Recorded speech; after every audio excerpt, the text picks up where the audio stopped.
Okay, we'll get back to setting appointments. So to set appointments, you have to have the right mindset.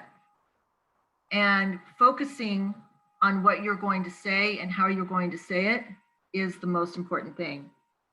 You need energy and enthusiasm. I always stand up and smile when I'm talking on the phone. I follow a script. I build rapport. I ask questions. I repeat and affirm when they talk to me. I match the rate of speed of the conversation.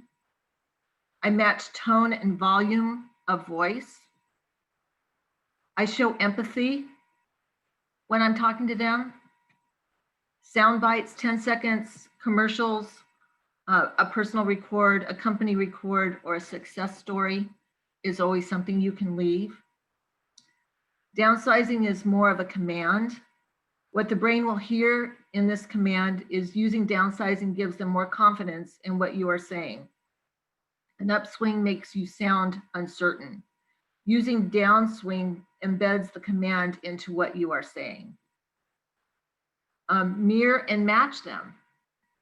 When in Rome, as the Romans do, we need to behave in the same way they are. We want to be the people who like us.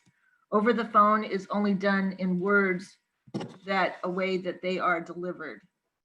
If analytical, you would say think at a rate of speech, volume, and pitch that they use.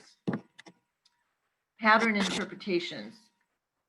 Used to change the topic of something is negative, doesn't matter, or we need to change the topic. It changes the direction of the conversation. We do not want to dwell on the objection. We can circle back around once we've built that rapport and value and reduce risk.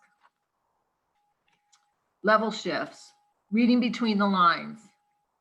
Say one thing, but it really means something else. We really don't want to list with an agent. You need to listen to the assumption so that you can take the question and get what they are really saying. Transitional statements. If you had to train and had a box of cars, the train would connect with the couplings. One follows the next. Transitional statements work with them the same way. We want the appointment or the signature. We will have various topics or questions that we need to make the conversation smooth. Tie downs. Question that gets them committed to something. You get them to tell you the answer. Tie them down to it. Tell them how you want them to do it. Statements and questions. Great presentations are a series of great questions. We can take an open book versus a closed book text. As we discover, we can then craft the presentation to meet their needs. A response pattern. It is a loop or a figure eight. Ask the question. The question should be a closing question. We expect the answer yes, but aren't surprised when they say no. So repeat and reaffirm. The close. Ask 2 to 3 questions to build rapport and then close. Give the prospect a choice. Monday, Tuesday at 4, or would 3 be better? Close at least 5 times. After you've set your appointment, you need to make sure you follow up. Following up is a very important step to keeping that appointment. What is the definition of a good lead? Be fanatical about your lead follow-up.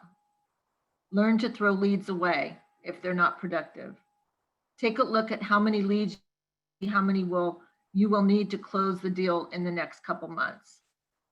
Is there anyone in the next week that will be buying or selling in the next month? How often do you lose deals because you were too aggressive? Need to listen to them and understand them. Lead follow-up is like prospecting. Leads have no actual value. Appointments and contracts have value. How much would you pay someone for your leads right now? Every lead you have, you need to ask for the appointment.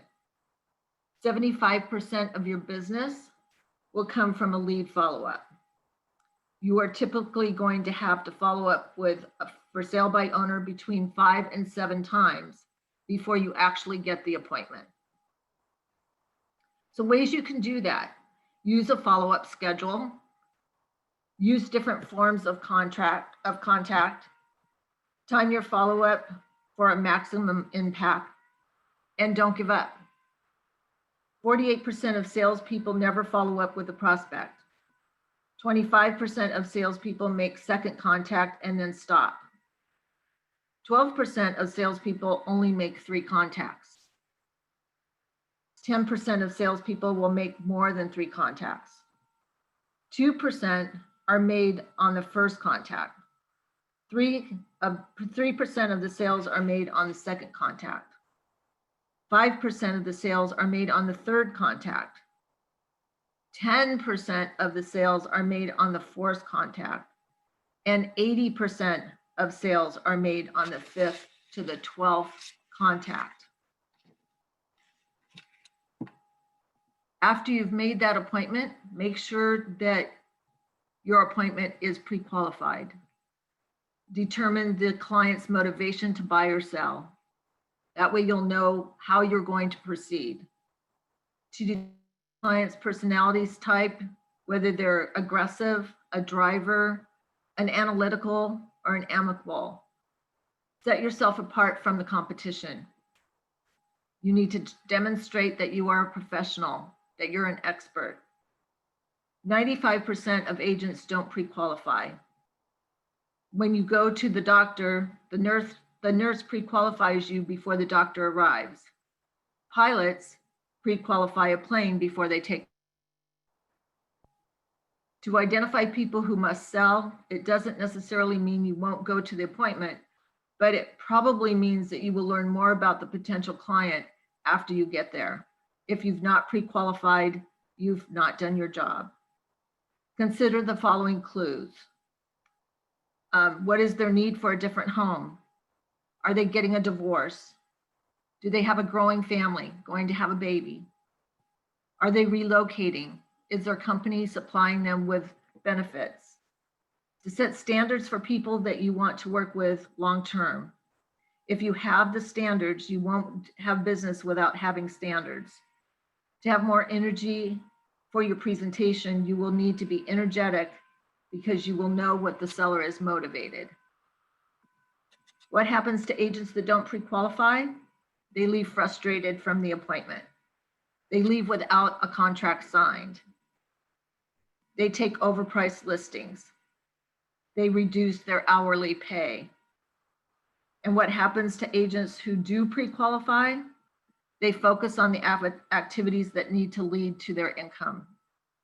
They choose who they want to work with, and they have less client problems. It's okay to lose a client during a pre-qualification. If you're continuously prospecting, you'll never run out of business. So that's my take on setting appointments. And thank you for being here today. I appreciate all of you. And I'll see you next time.